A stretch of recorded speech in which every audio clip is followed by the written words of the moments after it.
she did agree to put it out, I believe. Okay, well, regardless, so you guys want to do your thing? It was far from the game's first controversy. Roblox was sued for $200 million last year over unauthorized song use. What do you guys got? You want to play it? Oh, there's a video. Oh, it's in the doc. Yeah. Cameron's correspondence here. All right, so we are in the game, reporting live. We are going all places, virtual or unvirtual, concrete. But here we are. Those who make peaceful revolution impossible will make violent revolution inevitable. John F. Kennedy. There is a revolutionary fire that lights the hearts of Roblox everywhere. Users are gathering in mass to protest Kim Kardashian's recent litigious threats against the popular video game. In no relation to GameStop marketing campaigns, the chant "Power to the Player" is being spammed in chat rooms everywhere across multiple game levels. This developer even created a Kim Kardashian monster to search and destroy protesters.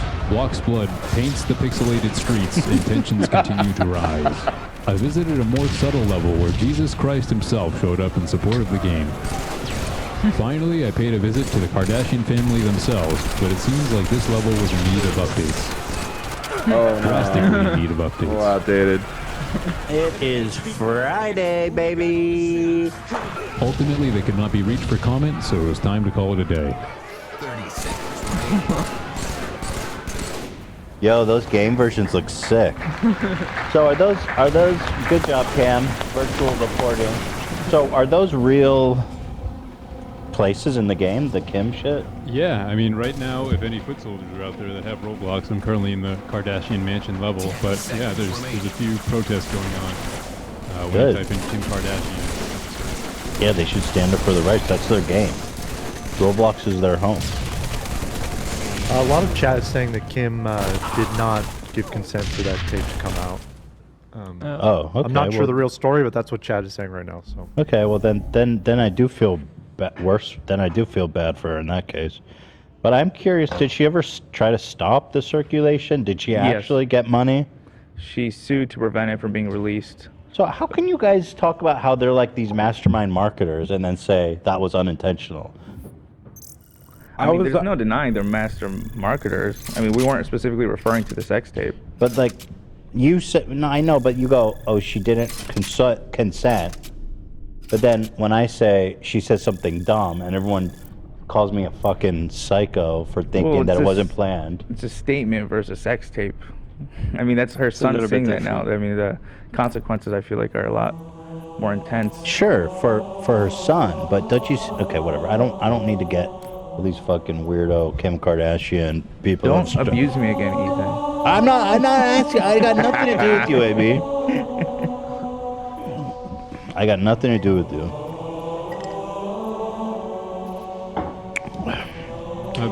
This just in. I'm in Roblox right now, and the word Kardashian is censored. You can't even say Kardashian. You can't even say Kardashian anymore. Really? Wow. What? That's a bad word? But surely that's just going to make people want to type it out. Well, that's the thing. This whole thing is a what's it? The Streisand effect. We're witnessing it in real time because they put it in their show, which got everybody talking about it, and now it's a meme, and Roblox is just overrun with Kim Kardashian stuff, which is just going to exacerbate the whole thing. Yeah, I mean, I understand her being upset about it, but you know, if they didn't want this kind of attention on the thing, which is gonna inevitably wind up with her kids finding out about it, probably shouldn't have put it in the show. It was probably a bad call, because now it's a meme, and now you've got fucking what we just saw. We got whole rooms of Roblox dedicated to Roblox v Kardashians. Yeah, to be the exactly. war of the century. Yeah. Okay, well, you know what? Sucks, but at the end of the day, I just can't find it in my heart to care that much about whatever the fuck she's dealing with. Sorry. Is that too callous? The quote is Just saying. fucking about Ray J and his manager. Holy shit. I mean, there's a bunch of articles about this attributing that quote to her threatening Roblox. So, people are saying write wait, a letter to the publication. Wait, she's saying that quote is not real?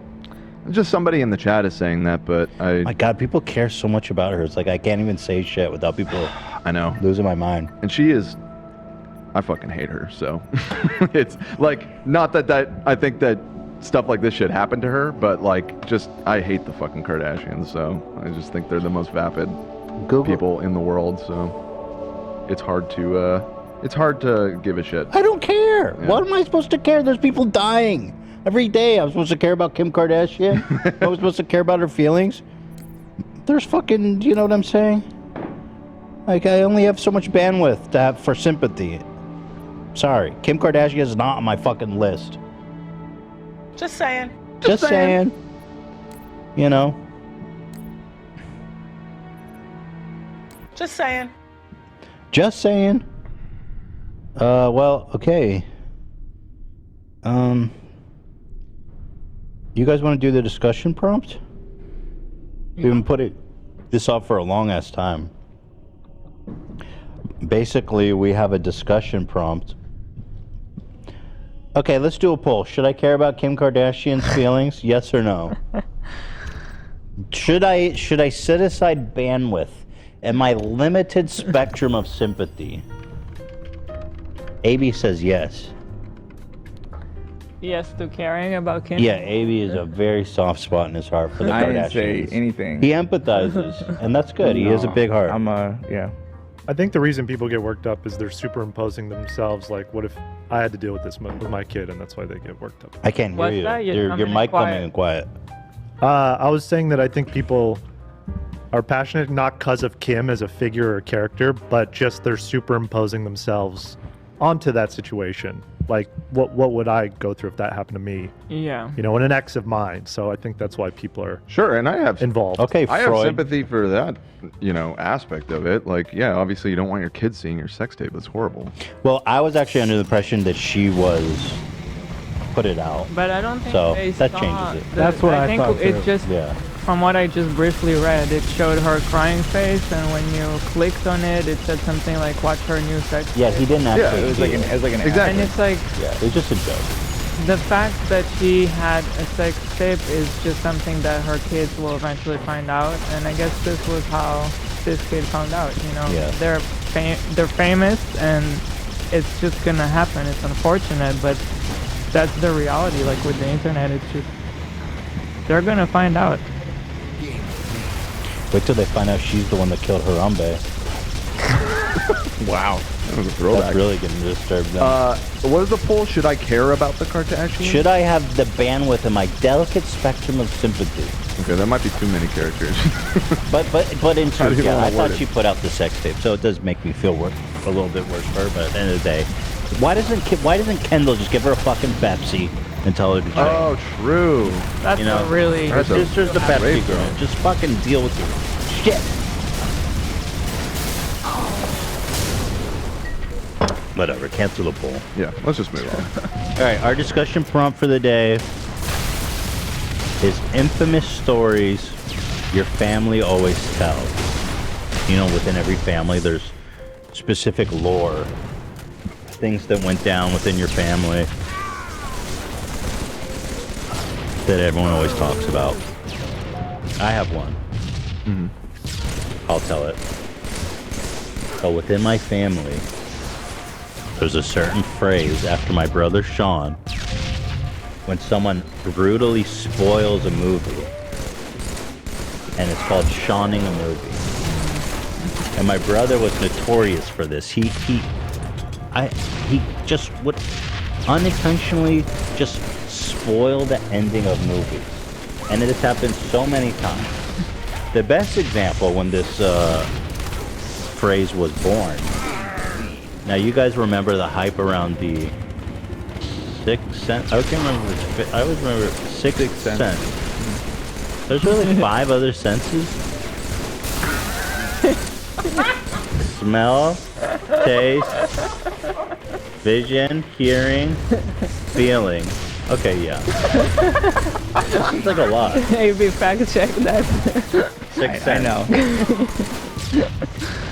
That's just a lot to handle. 5 senses? What do you mean a lot to handle? That's a lot of senses. 5 of them?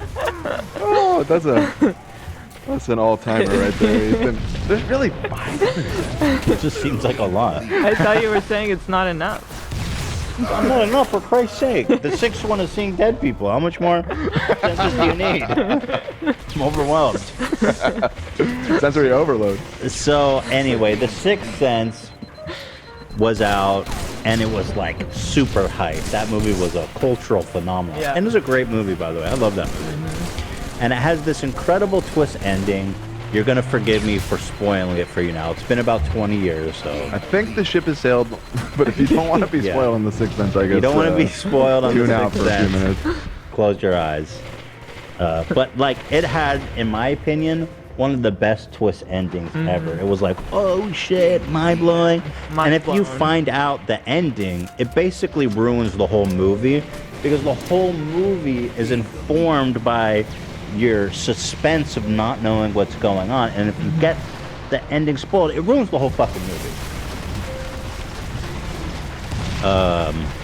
So I go out to see this movie with my brother, he's 2.5 years older than me, and he had already seen it, and he loved it, and so we went to go see it together. And there's this one scene where it was so stupid.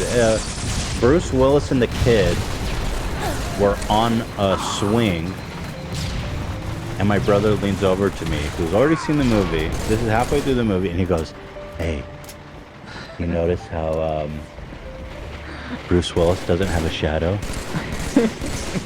Now, what was so stupid about it is because I immediately understood that he had spoiled the movie. I said, "Oh, he's dead. My brother just spoiled it."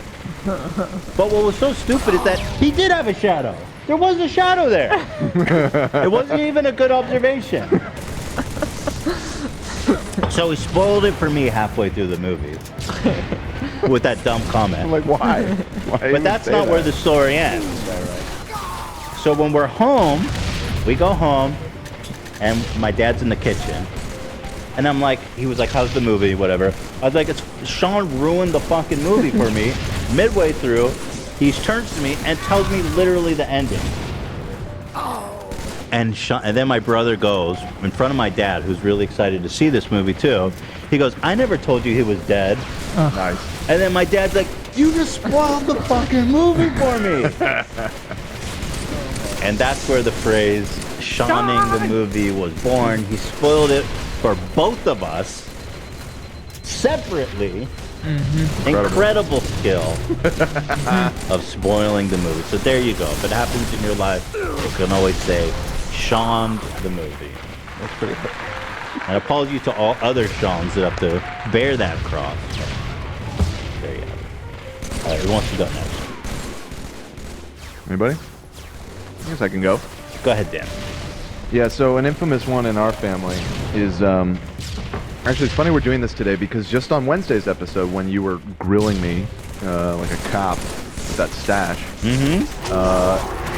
we talked about how my parents worked in animation and everything, and mentioned that they worked on the Muppet Babies. So when I was just a little baby, I think I was only like 3 months old, my dad got some gig that required him to fly out to Hawaii for a couple weeks. And so my mom, dad, and little 3-month-old Danny went out to Maui for a few weeks. And while he was there, they had already been working for Marvel Animation for a little bit, but they had just recently started working as writers on the show. It was like a big break for them. It was a big deal for them at the time. And a new season was happening, and last minute, all the suits decided that they needed to be there for this meeting. The only problem is the meeting was in Toronto. So my dad hops on a plane and flies out to Toronto with the family, like, you know, that night. Well, so he was in Maui. It happened to be wintertime in Toronto. So it's like below 0.